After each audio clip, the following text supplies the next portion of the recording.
The next option is expired data, that is storage expiry.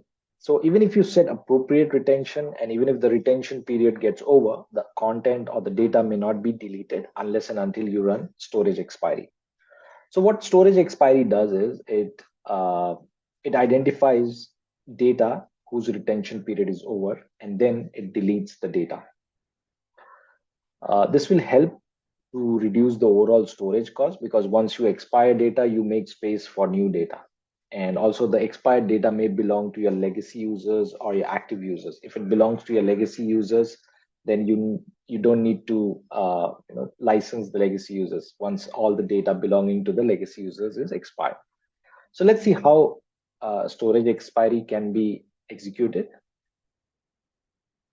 So in the enterprise world admin console, if I go to the properties of the site, there is an option called storage expiry. Now the expiry can be based on modified date or based on the archive date. Modified date is the sent or received date of an email item, or it could be the date on which a file was modified. The file was last time modified. So the expiry can be based on the modified date. So if the retention period is say 5 years, so for an email item, 5 years from the sent and received date, the item will be eligible to be expired. Similarly, if a file is archived on a specific date, and if the retention is 5 years, then 5 years from the archive date, the file will be eligible for expiry. When you click on run now, this is an on-demand option. So if you click on run now, the expiry will immediately start.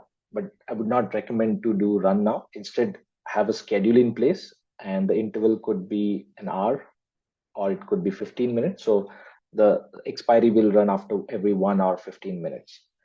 And you could also specify the time and the days of the week when you want to run the expiry. It can be over the weekend, it can be during weekdays, but it has to be during non-office hours or when your core operations are not running. Core operations are like archiving, indexing, journaling, searches.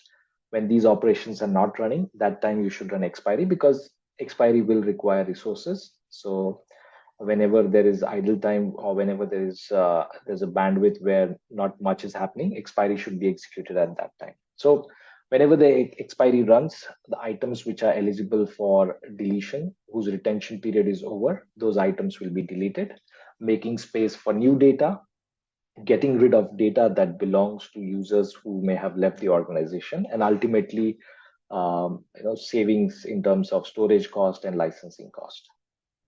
In the next video, I'll show how to review legal hold. Again, this option is to reduce the licensing cost in enterprise world. So stay tuned. Thank you.